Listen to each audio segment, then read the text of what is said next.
Hi, my name is Lindsay Block, and I'm here in the Ceramic Technology Lab at the Florida Museum of Natural History.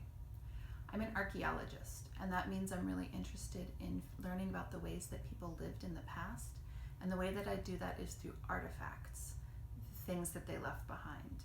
And in particular, the kind of artifacts I'm interested in are pottery.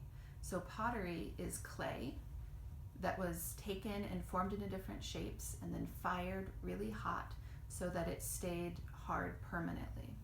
And people use pottery to cook with and to eat out of, just like we do today. So some of you may have had your cereal this morning out of a pottery bowl.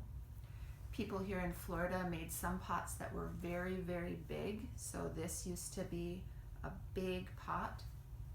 They also made pots that were really small. And so here's just a very little pot that fits right in my hand.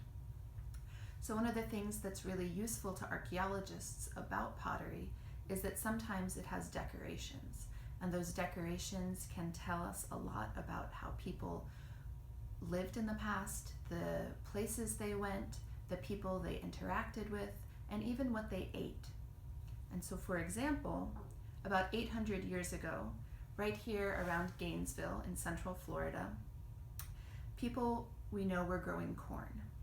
And one of the reasons we know they were growing corn is that we find evidence for it on the pottery. So when the clay was still wet, they took a corn cob and rolled it across the surface and left this specific pattern of indentations that we recognize as corn. So we know that they had corn. And so now, my question for you is, what kind of decoration can you make from your trash? And what is it going to tell people in the future about what you used to eat?